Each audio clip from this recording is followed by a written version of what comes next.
Hi folks, what you are about to see is a crazy culmination of a crazy season, and it's going to be really long, so I might split it up into 2 or 3 videos, certainly not one, because I know you guys all have ADD, so and you can't miss this because it is wild, the ups and downs. But to intro this video, we're headed to Road America here for the finale of Gridlife Touring Cup, and we are 9 points behind Eric Coutil for the season championship, which is the goal of the whole season. And we look back at some of the ups and downs throughout the season, and we started in Coda. We super frustrating weekend. We got bounced from second place. We had a flat tire while leading in the last race. Got basically no valuable points hardly from Coda, and I thought I wasted a ton of money on that car trying to prove that would be a possible candidate for a front runner. And so we regrouped, we changed strategy, we dropped weight and horsepower and went a completely different route, and we found some street tires and got off the Hoosiers. We went to NCM and had immediate success there. I think we sat on pole or else second place. Maybe it was second place. Yeah, second for qualifying. Broke a transmission while leading the first race. Lucky enough to get that fixed thanks to Adam and Ethan. And so the second race we got second, third race we got first, our first race win. Anyway, that's kind of how the season's been. We've had so many highs and lows. We had more wins than anybody, which is awesome, but we've also had a lot of struggles while leading too. We've broke stuff. We've had I missed a yellow flag while passing at Gingerman the first time, and it's been so many ups and downs, and that's how racing goes. So I guess we're fortunate to be in the hunt still. So 9 points back of Coutil, headed to Road America. I liked my chances because I built this car to excel, and it should excel at a place like Road America where you're wide open throttle for 60-70% of the lap. So we took the wing off to save that 3%, and we also stopped at the dyno to make sure that we had a solid tune. So we got to the dyno Friday on our way to Road America, and we first checked our Hoosier with wing, or not Hoosier, street tire with wing tune, and we were a little under where we were supposed to be, and more importantly, the flat curve was not very flat. It was dipping in spots, and especially up towards the higher RPMs, it was dropping off a lot, like 10-15 horsepower. And so we fixed that first. We made that perfect, or pretty much perfect, as good as I can get it. I'm not a tuner, but just in case we ended up putting the wing back on. And then we made our no wing tune, which added 7 horsepower and brought us up to 246 horsepower. So and we got that dialed in. So we did all that in less than 10 pulls, and we got our new dyno curve 246 horsepower at 3,075 pounds with a 0% modifier, because we're running street tires, no wing, no aero. So my goal and thought is we need this car to accelerate as hard as it possibly can, and that's about as little of a correction factor as I can make it, is 0% in that car. We take 4% for the flat curve. Most take 3 for that. They've given me 4, and then street tires bring us back to 0, and then I don't add any aero. So plus we also made the jankiest side skirts ever before this race, and they turned out pretty good. I mean, they don't look that good, but I think they actually help. So that was exciting. Finally, we should probably get into this before you all just click off, but yeah, let's get started on qualifying. I think that's one of the highlights of the weekend for us. Hi folks, we're gonna get right into this. This is the start of my qualifying lap. You see I left a huge gap. I always try and get to grid early for qualifying, because with street tires you basically need to get it done right away before the tires overheat. So I try to be the first one there. Well, this time some other people have seen my strategy, including my season rival here, Eric Coutil. So he got to grid about 3 days early and was just sitting there waiting for us along with like 8 other guys. So I was in like 8th or 9th position. Anyway, you see I totally overcooked turn 1 just a little bit. I hadn't yet had a lap. This is all we had was a little bit of practice, and I didn't really get a chance to push hard because I was in traffic in practice. So my practice times were not good, but I knew I had plenty of pace for this. So anyway, I overcooked one a little bit, but still rolled pretty decent speed through it. Just missed the apex a little bit. So anyway, we're on our flyer. This is down into turn 5. We're doing about 130. I braked a little earlier than I probably needed to, and missed the apex just a little, but still good, carrying good speed, good exit speed. Second gear pinned to the top of turn 6. Decent turn there. 7 here. I try to stay flat. You can't, I mean, you maybe can, but maybe not quite. Early on, I still wasn't, I was feeling things out. So brake about the 200 here down to second gear. Turn 8, try carry as much speed through and exit as you can. I guess that's any turn probably. But this is the carousel. You want to stay mostly inside and just get back to gas as early as you possibly can. I'm doing pretty well, and you can see I'm catching the cars in front of me really fast. So I'm already nervous. I'm like, I'm going to catch these guys. That one is the famous kink. I think I lifted, I can't hear the audio right now, but I think I lifted just a little to get through there because I hadn't even gone through full speed yet. So you can see I've got a little bit of traffic here. Not bad. I didn't have to give up much. Coming through, I believe this is turn 13. You try to go wide open there. And into 14, I tried to set up knowing that I couldn't carry maybe quite as much speed through the corner as I wanted to, but I needed a strong exit to try and get around these guys and maintain a reasonably decent lap. I should point out I am on fresh Nankang CR1s. They were brand new on the outlap here. They were slippery as crap, but by turn like 3 or 4, excuse me, pardon me, we're not going to edit that. By turn 3 or 4, they were like dynamite. So thanks, James Houghton, for giving me that tip. And there you see a little bit of excitement, very much excitement. I look down at my lap time, I see a 2:29. That was my goal. I didn't know if it was even realistic at that point, but it was the goal, and I knew it would be at the top or near the top. So I was pretty stoked. So normally I don't even show qualifying in these videos, but you're going to get 2 qualifying laps on this one. Anyway, that's the next lap. I ran into some traffic. Tom broke something, and so I had to lift, and then another guy was in front, so I decided to regroup. The tires were still pretty strong. It's pretty cool out, so the tires aren't falling off like they do when it's hot and when the track surface is hot. So I set up knowing I had screwed up a few things. I tried to brake a little earlier here to make sure I actually got through this corner decent, and that one was a fair bit better. And most of this lap I'm hanging right around my predictive of the previous best lap. So I stay in it, and then I find some time at the very end of the lap. But anyway, you can see clear track ahead of us. So it's, and I didn't know at this point, I don't have communications with anybody, so I didn't know where the other guys stacked up. But obviously you want to put your best foot forward. That's my goal. That's my strategy.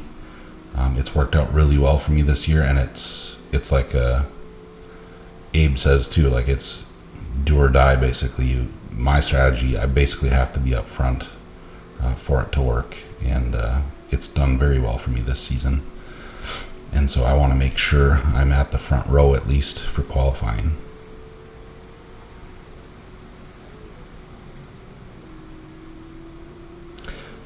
The car was so good. We made changes, like I said.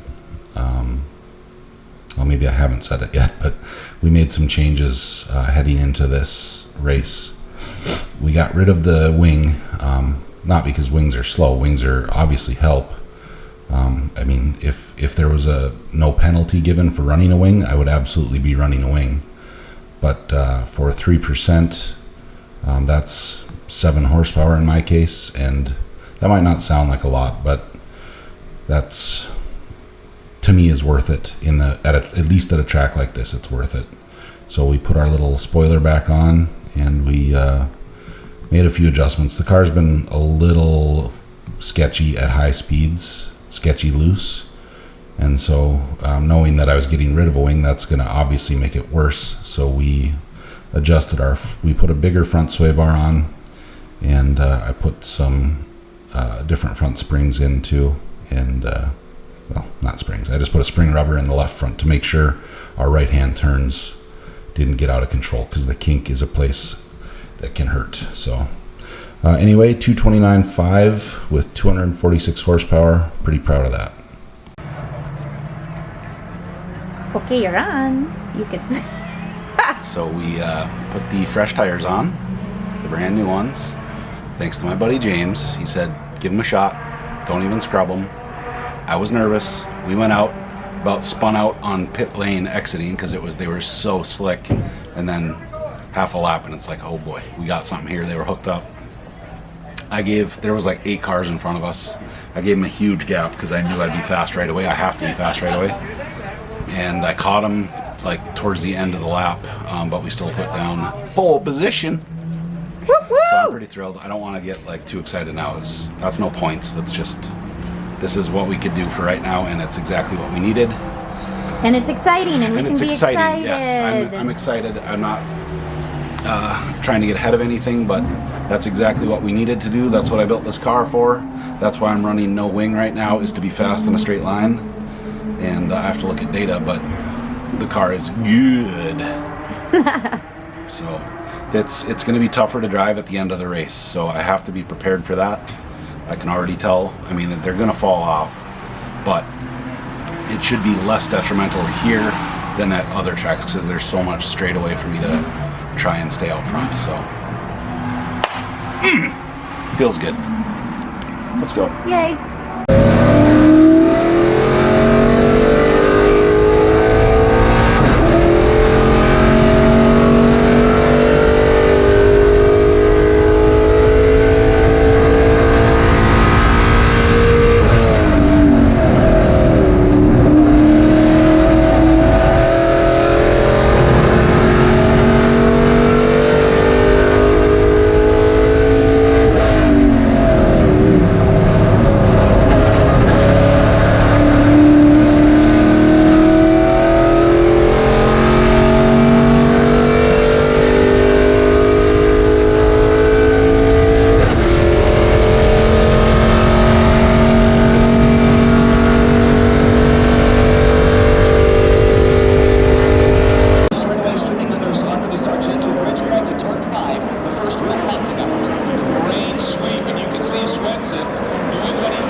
So you can see we pretty much got the start we needed, and that's really the strategy of this car is, like I said, be on pole or front row, take off early, and if you're lucky, the guys behind you will battle some, and that slows them way down. That's not the case here. Tom has cleared the field, so Tom is still breathing down my neck, but we just put in some good laps here, and it's going to be really hard for him to pass. I believe I was still working up. I think I occasionally would go through the kink completely flat. Otherwise, I would just breathe 10-20% off throttle and just make sure the front's there. The kink is kind of interesting. Like it's By the way, this is turn 13 and it's a blast. To me, it's fun because the car is just right on the edge and you're staying wide open in these cars and it's a blast. But anyway, back to the kink. It feels like you're probably not going to make the turn, but then because the car like floats through the apex a little bit, and then it takes a hard set, and it's like the track catches you right before you get to the rumbles. So it's probably not even as close as I made it feel like it was. I mean, I probably could have stayed wide open through there every single time and used the rumbles if I needed to, but either way, it's a lot of fun, but it's also intimidating. So you can see that straightaway helps me out, gets me out of front of Tom a bit, and things are looking good. This is playing exactly to my hand. Got just a local yellow there for a car off track on the inside. So we're still wide open.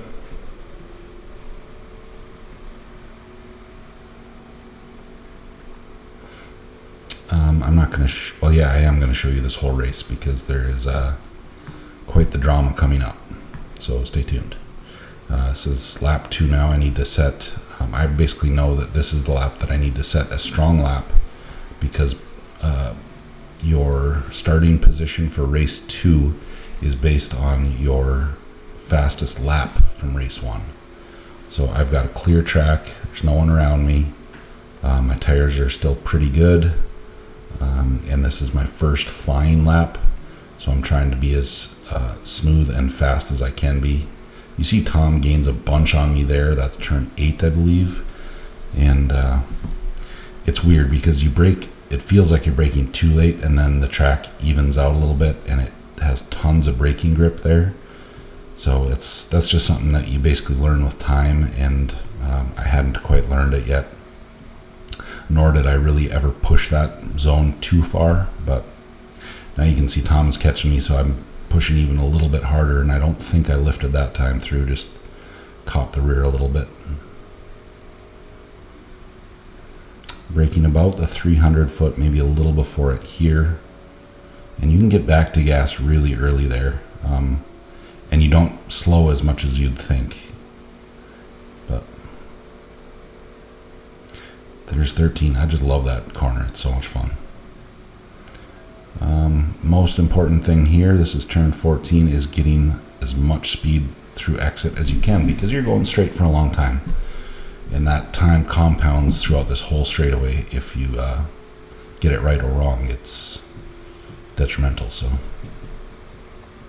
there we go. We put down a, looks like a 230 point something, 7 maybe, or a 1. I don't even remember, but certainly a little off of qualifying pace, but it was good enough so that we start second place in the next race, regardless of our finish in this race. So I'm going to stop talking here because you're going to want to listen to what's about to happen.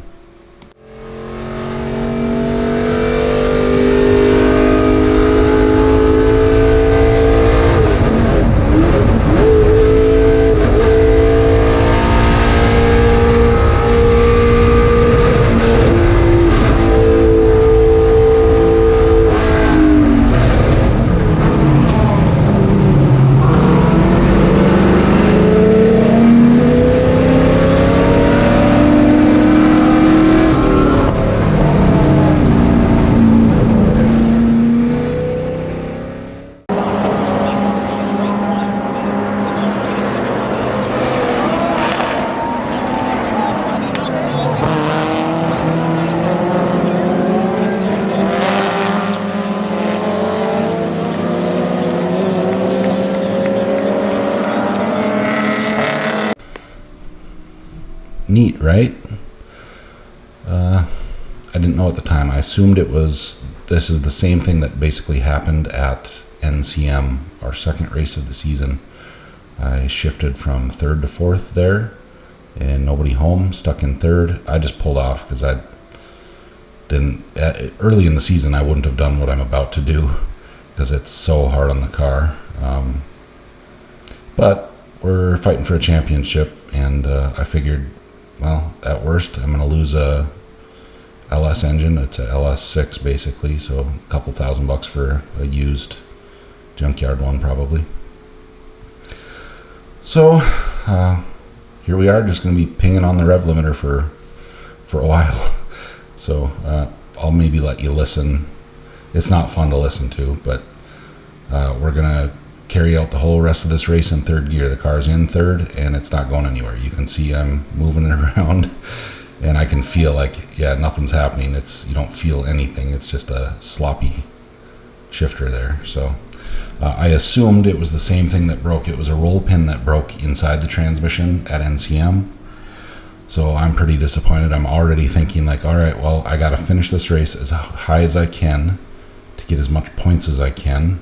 It'd be real nice if I could stay in front of Coutil, but that's pretty tough to do when you can't go past, it's like 115 or something like that, 117 maybe, is our top speed in third gear on the rev limiter. So I'm just sitting there trying not to be on the rev limiter, but being right up to it.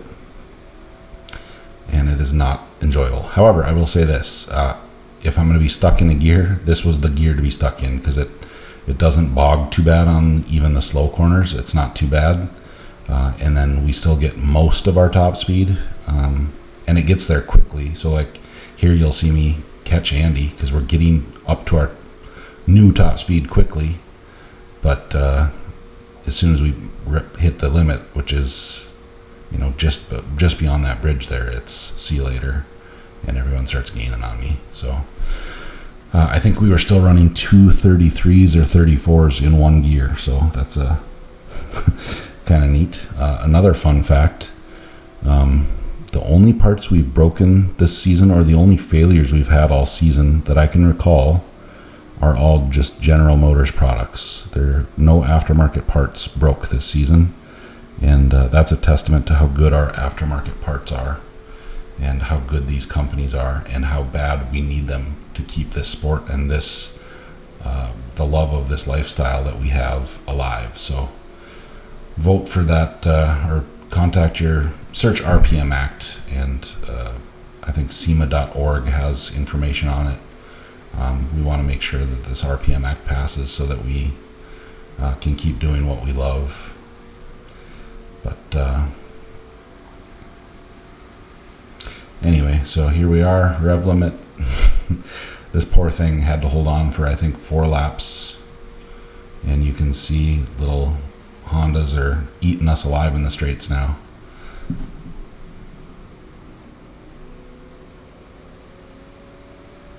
I believe it's right here that we are able to get back up next to him. We're definitely, and this is where I know, like, we're definitely faster than Eric. If I had 4th gear, it'd be no problem to stay in front of him, at least in race 1, because you can see how much I'm able to close the gap on him here, because I can run 3rd all the way up to basically the start finish here. Use his draft a little bit, pull out. You can see my strategy working perfectly until right now we're pinged and he's got more gear. So very frustrating. There you see Andy, basically I think he overheated. I think he lost a belt and the car overheated, but he got all sideways, and so I slowed down plenty to try and avoid anything down on the track, but luckily he got off to the side, and race continued. I'll stop talking for a bit so you can listen to the poor LS engine just screaming at 7,200 RPM. And by the way, thank you to Comp Cams. Part of the confidence I had in doing this is knowing I've got their BSR shaft rocker system. It's like the most affordable shaft rocker setup out there. I mean, you could argue that it's not like some of the other shaft rockers, but it's because it's more OE based. I believe it uses the OEM rockers, which is great because they're lightweight, and there's nothing wrong with them. But it maintains more strength and transfers that strength, so it doesn't, like, the odds of ripping out a head bolt, not head bolt, but a rocker bolt on one of these is vastly decreased, and other things obviously. So they've been so solid, reliable in both this car and my other car that is much more wild than this. But either way, thank you, comp cams. That gave me some confidence to just ping this thing on the rev limit. So I'll stop talking, you can listen.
spot.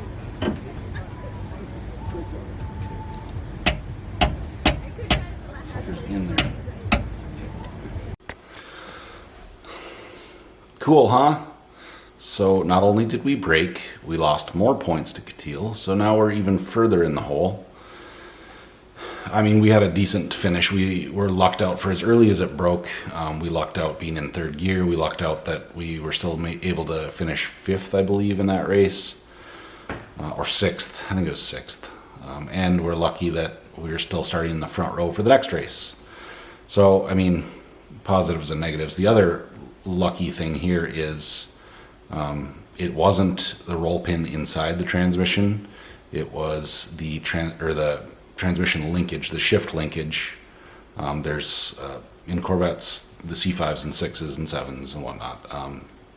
The transmission is in the back. So you run a linkage from the shifter. It's just a steel rod that goes back to the transmission. So there's a U-joint on the back of there. It came apart. Apparently it's somewhat common. And I have another one sitting in my shop in Fargo, Moorhead, but doesn't do you much good 9 hours away. So we started taking it apart to diagnose. Thanks to my buddies, it's so awesome that they were there. I had a bunch of friends and family came to help and support and have a good weekend. So thanks to all you guys. It's so fun, and having the help helps me keep my head up when I'm pretty bummed out. So anyway, we lucked out big time. Matt Peterson, who I mention in basically every video because he saves me one way or another, had a buddy in